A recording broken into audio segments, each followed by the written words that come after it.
Yeah, I had an overnight shoot on Friday night. We were shooting my show, Adam Ruins Everything. We shot from, I missed the beginning of the festival. We were shooting from 7 p.m. until 7 a.m. Saturday morning, at which point I went directly to the airport, got in a flight here.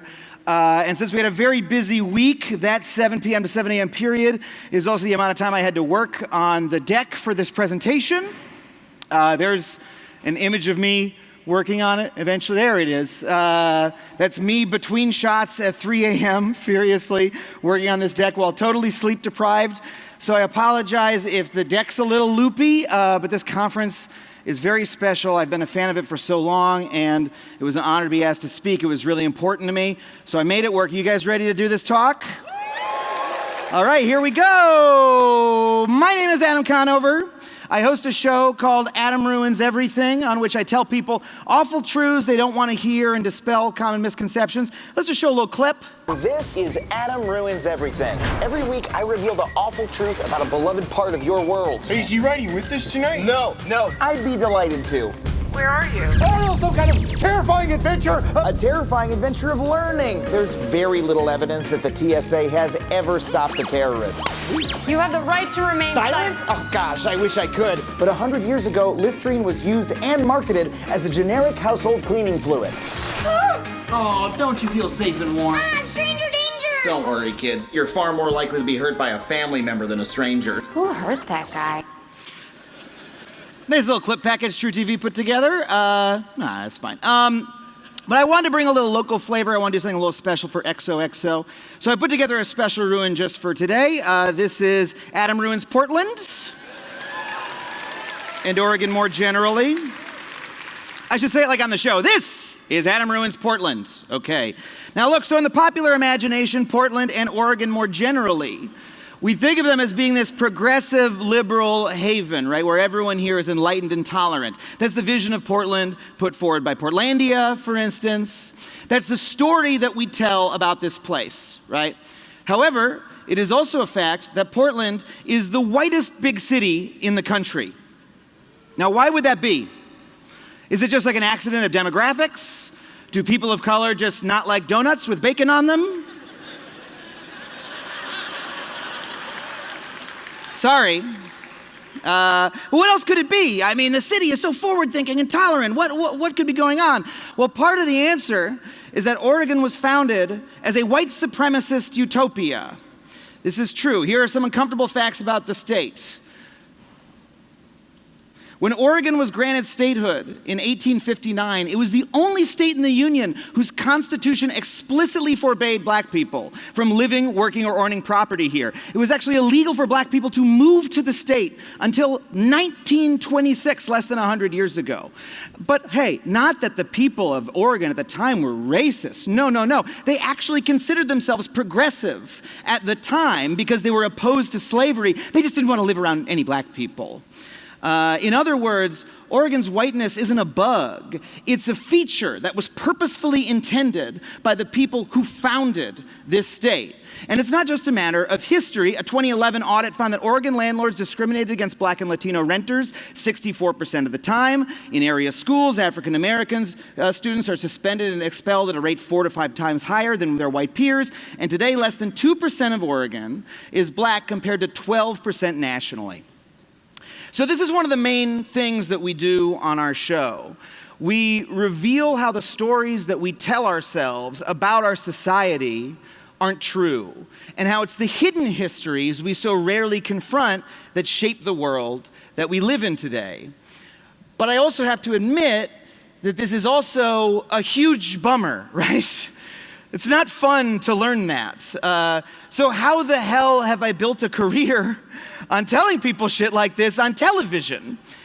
I'll be honest, I'm surprised too, because it hasn't always gone well for me. I've been absorbing information like this my entire life, and most of the time when I try to tell people about it, they don't like it.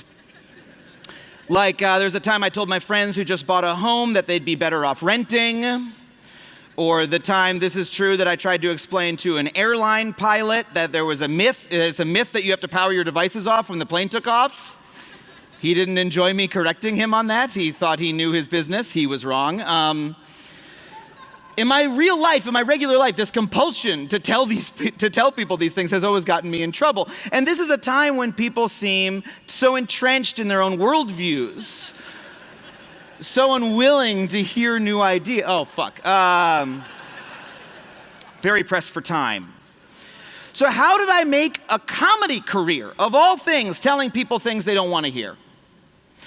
Well, let's step through it. In 2013, I was a stand-up comedian in New York City, which was exactly as unglamorous as it looks in this YouTube still. That was not in the comedy club proper, that was in the basement.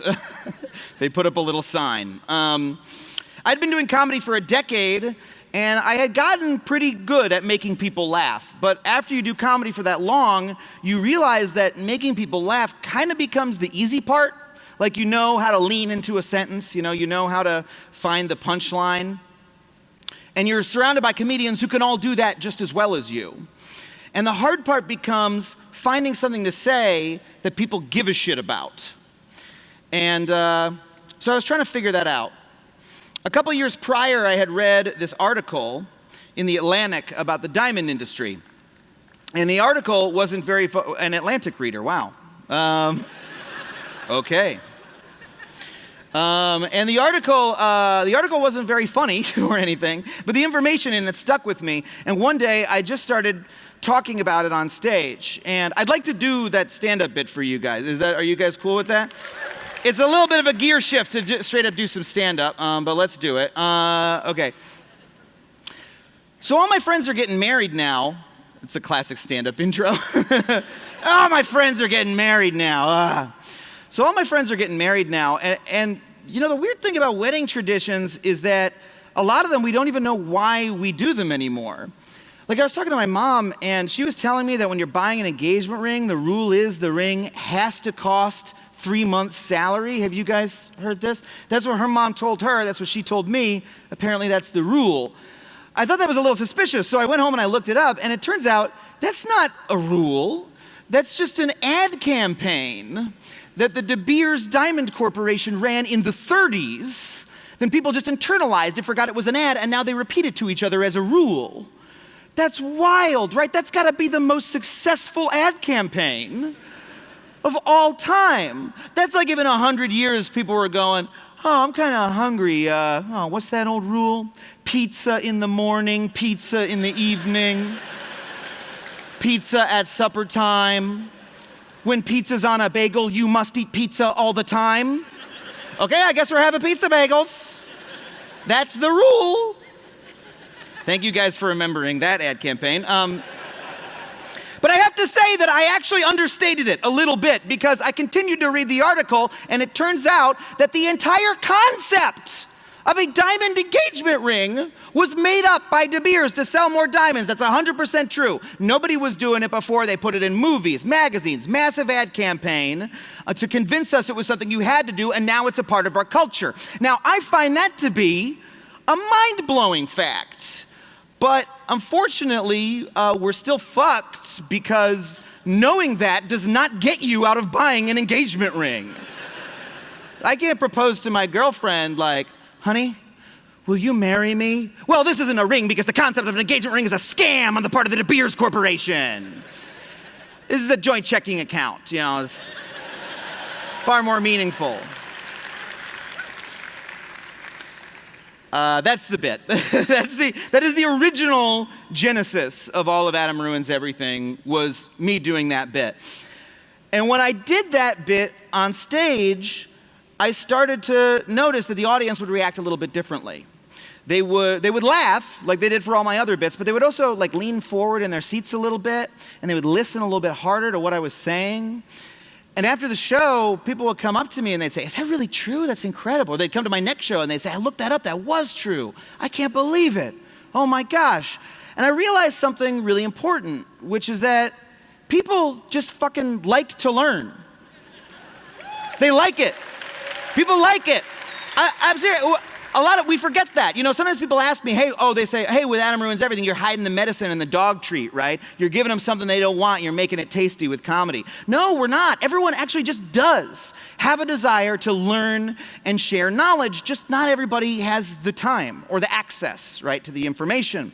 So by combining comedy and information, I wasn't just elevating the comedy, I was also giving people the information, the learning, the new knowledge, the new perspective that they craved, just in a way that made it go down easier. And I realized that, hey, if this works on stage, it should work on the internet too. At the time, I was working at College Humor, which I was a video writer there, which is in many ways, they're going to be very mad I put that gesture up. They're very embarrassed by that art. It was in many ways a writer's paradise. I had near total creative freedom. I was forced to write every week, which is one of the most important things in being, just if you want to get better at a skill, just put yourself in a position where if you don't practice, you'll be fired. And you'll get better. And I got immediate feedback on everything I created from our audience. But I also realized that for a clip to really catch on, it couldn't just be funny. It also needed to give the audience something else that they wanted, and it needed to give them a reason to share. And the classic version of this is like the relatable video, that feeling when the guy in your office who XYZ, right? And when your parents do this, and then people will share that video because, I relate to that, and I'm going to post that because that says something about me, right? Well, I had the sort of inkling that the same deep down drive to learn and share information that made me want to tell people about the Diamond article, that made me want to tell that pilot about that he was wrong, might also cause people to share a funny video that taught something fascinating. So I said, I'm going to convert that bit into a sketch. The problem was I had tried to write material like this before at College Humor, and the reaction from the writer's room was not great. Writers' rooms are very cruel, and I always got the vibe that other writers thought my pedantic rants were annoying. So to ward off, this is literally what I did, to ward off the blowback when I brought the script to the writers' room, I just wrote in 2 of the writers being annoyed with me into the script so that they couldn't be annoyed with me in the room, and we wrote it that way. Emily and Murph, my co-writers and eventual co-stars. And by doing that, I unwittingly created the comedy engine for the entire series. Here's the entire secret to Adam Ruins Everything. If I were to boil down, what success we've had, if I were to boil down the whole formula, it's this. First, I say a fact, and then second, I get yelled at. That's it. That's all I do. And that's the pattern of the entire show. Watch our show. You'll see that pattern in action. And what I figured out that I had discovered without realizing it was this comedy principle called status switching. And it's the only reason that my character on the show is even tolerable.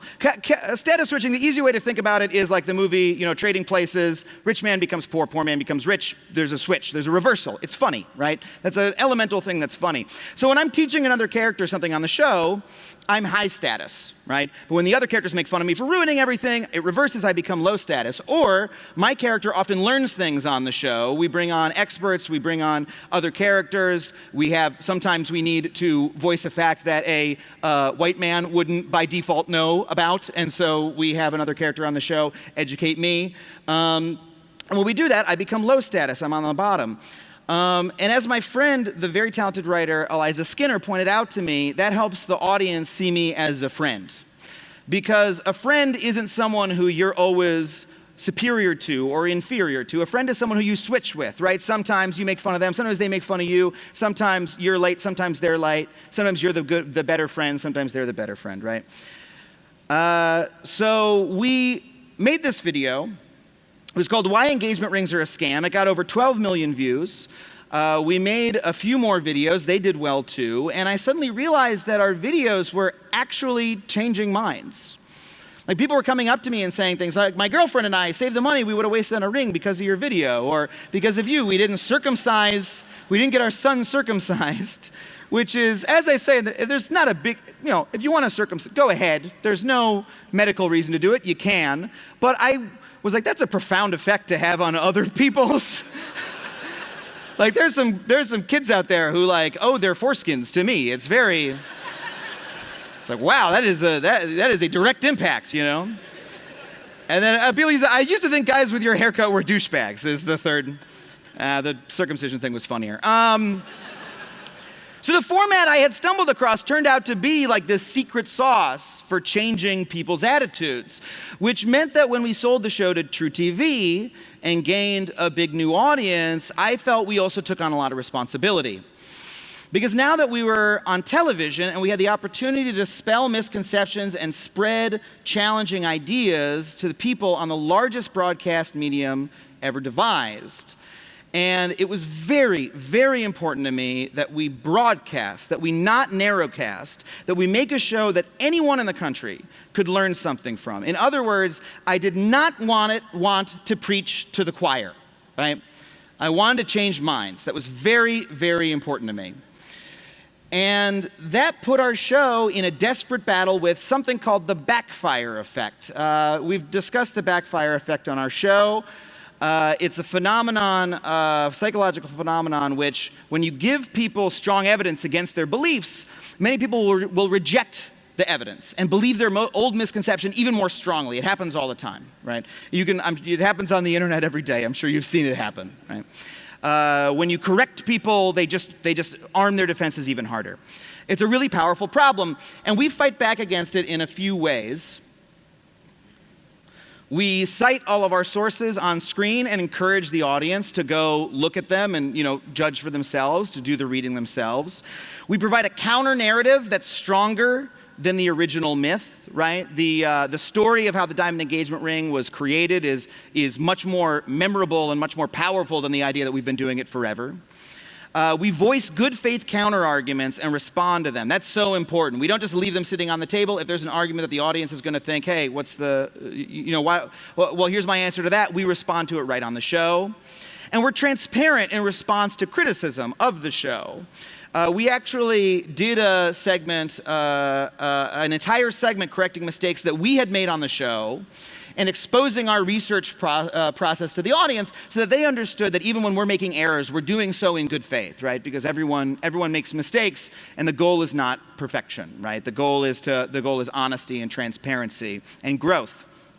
So we work really, really hard to put out a show that changes minds and convinces people of the facts, and that encourages people to think more critically about the world around them, that causes them to expand their perspective. That's our mission, and we take it very seriously. And we also try to make jokes on occasion. But unfortunately, it doesn't always work. People say to me, oh, you must get a ton of pushback on your show. You must get a ton of pushback. And we do. But the weird thing is we don't get it when we'd expect. We didn't get a ton of angry responses to our segment about how climate change is happening right now before our eyes. We didn't get a ton of angry responses to our segment about how trophy hunting can be good for endangered animals in some situations, or about how formula feeding shouldn't be stigmatized in favor of breastfeeding. These are all very divisive issues. You would think we would get a lot of angry replies. The video that got the angriest response by far was a total surprise to me. It was this one. Why alpha males don't exist. Now, the idea of the alpha male is simply, I don't know how else to put it, it's simply an unscientific concept. It's a very popular idea in pop psychology, but there is no sociologist or anthropologist on Earth who would tell you that there is such a thing as an alpha male in the human species. That's just not how people work as a species. It's not even how wolves work as a species. It turns out that that's a myth, and we debunk it on the show. So because this idea is so pervasive, but there's no science behind it, we thought it was a perfect topic for us to ruin. We were a little surprised when we received video response after video response claiming that we hate men and that I'm a beta, which is weird because you would think the most beta move would be to be so insecure in your own masculinity that you cling to a false dichotomy and make 23-minute-long YouTube videos insulting other men to make yourself feel better. It's not a lot of confidence being expressed. I like to think I've transcended the dichotomy and I'm thus an alpha and omega male. You dumb joke. So what's going on here? What's going on here? Why are so many people defending this completely pseudoscientific concept? It's not what you'd expect, right?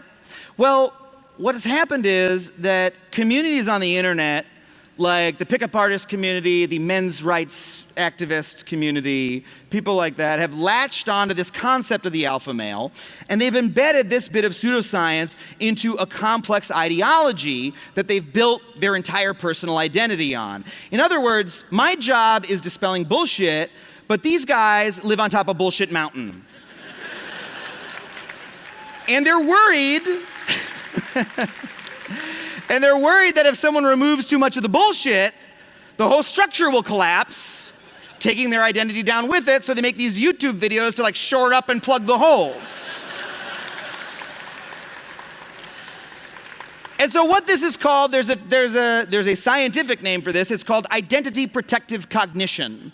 So when someone's identity is threatened by a new idea, they fight back to defend it, right? It's why like a hardcore climate change denier who's like made their career, their whole life on denying climate change will never change their minds.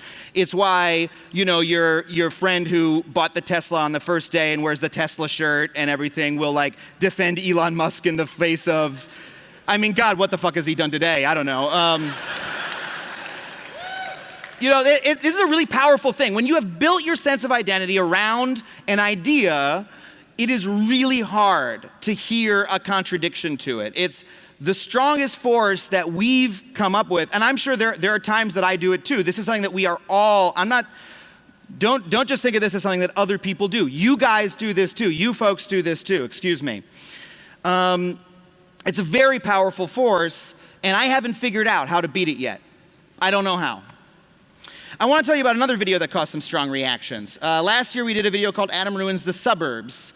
And to give you the shrunk down version of this, thank you, the Atlantic reader also saw this video. Not surprising, really.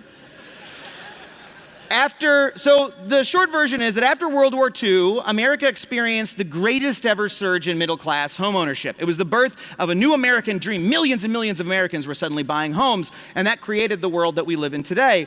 But black Americans were largely shut out of that dream because of a process called redlining. Redlining was a system by which the federal government explicitly segregated homeownership by denying loans to black Americans, which created a massive wealth disparity that we still persist with today, because if your grandparents didn't get a government-backed loan to buy a house, then your family doesn't have that house now, right? And it segregated suburban neighborhoods. So if you've ever wondered why the town where you grew up in, like the one that I grew up in, was divided into a white neighborhood and a black neighborhood, redlining is arguably the most significant reason. It's another story about how our history affects and creates the present that we have today. It also features an interview with Nicole Hannah-Jones, who's one of the foremost writers on this subject in the country. Her work is incredible. Check it out. Some of you have seen it. We were incredibly lucky and honored to have her on the show. And this video was a hit for us. And it's honestly one of the segments that me and my team are proudest of the most. And unfortunately, not everybody loved it. But hey, you know, don't read the comments, right? Nah, fuck it, let's read some. White folks, you don't have to apologize for wanting to live with your own kind. People will self-segregate. This is not a problem. Denying loans isn't a matter of race, it's economics. What's wrong with being white? Are you racist? And also, hey, that's the guy from Dog with a Blog. That's on point. My co-star Regan did indeed star on the Disney Channel sitcom Dog with a Blog. They were very perceptive. Man, can't slip one by him. Yeah, by the way, remember the good old days of the web when dogs still had blogs? Now all the dogs are on Facebook.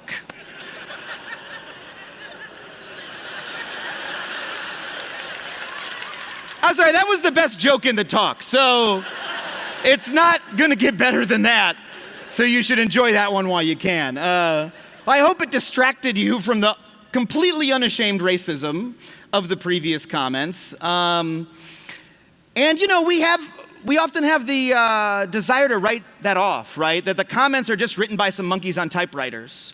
that we don't need to pay attention to. But I look at them as, no, those are real people who watched the video and had that actual reaction. And my goal, again, is to change minds. I want to speak to everyone.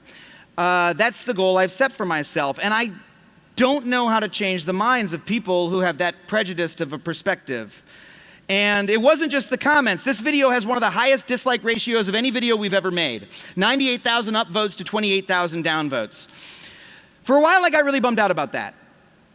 We told a true story. The story of redlining is settled history. This is not fringe history. This is not surprising, facts to historians. This is some of the most solid history we have. This is 20th century just shit, right? We told this story in the most honest, open, and humorous way that we could. And there were still that many people whose minds were closed to it. And that really sucks, because those are the people, in my opinion, who need to hear it the most, right? I don't want to preach to the choir. I want to change the minds of the people who need to hear it. I felt like I failed, and I beat myself up about it for a while.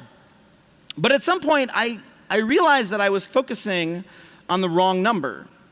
Instead of focusing on these people, I needed to focus on these people. I mean, we made a difficult video about the most divisive topic in America, and 4 out of 5 people who cared enough to click a button on YouTube liked it. That's not bad. 4 out of 5 wins every election, every time, right? So why was I focusing so much on trying to win over the most closed-minded people, the most set in their ways, the most prejudiced, when there were so many minds willing and eager to be opened? Was it because I didn't want to preach to the choir? As I was thinking about this, I read an essay by the writer Rebecca Solnit. She's wonderful. The piece was called Preaching to the Choir. I recommend you can DuckDuckGo it.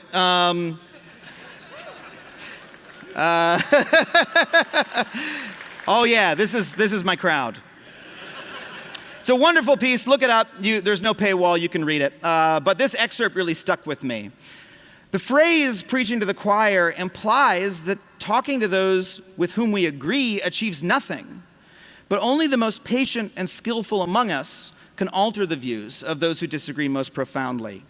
Is there no purpose in getting preached to, in gathering with your compatriots?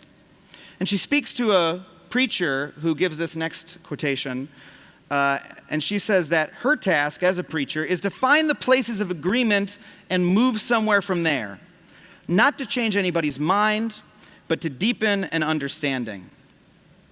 And that made me think about how, despite the fact that I did not reach, let me just take it back. That made me think about how, despite the fact that I could not reach those hardcore downvoters, friends of mine around Los Angeles, smart people who they already care about issues like race and segregation, right? They're already in my choir.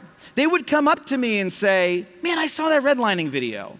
I can't believe I didn't know that. It changed the way I see my neighborhood. Or when I went on tour, a couple years ago, we went on a big tour. We toured all around the country. An old dude in Dallas came up to me and said, I don't agree with everything you say, but I like the fact that you make me think.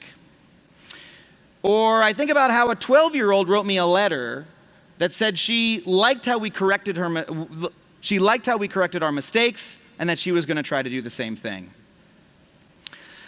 The fact that our message is most strongly heard by those who are receptive to it, that's not a weakness. It's a strength, because those are the people who will deepen their understanding and take action as a result of hearing it. So who's my choir? My choir is made up of anyone who's open-minded and loves to learn, anyone who prefers hard truths to comforting fictions, and anyone who's empathetic and doesn't want to see others suffer and thinks that's something that we should stop when we can. And that's a lot of people. That's easily, I think, 4 out of 5 people. And that means that by focusing on them and directing our energies towards that audience, we can change minds and we can have impact. In other words, as much as it is still my goal to reach everyone, to reach every single person that I can, to change as many minds as I can, I don't write anybody off. I try to speak to anyone who will hear me. I've gotten more comfortable with preaching to the choir because the truth is, the choir is big as fuck. That's all I got. Thank you guys so much. Thank you folks so much. Thank you.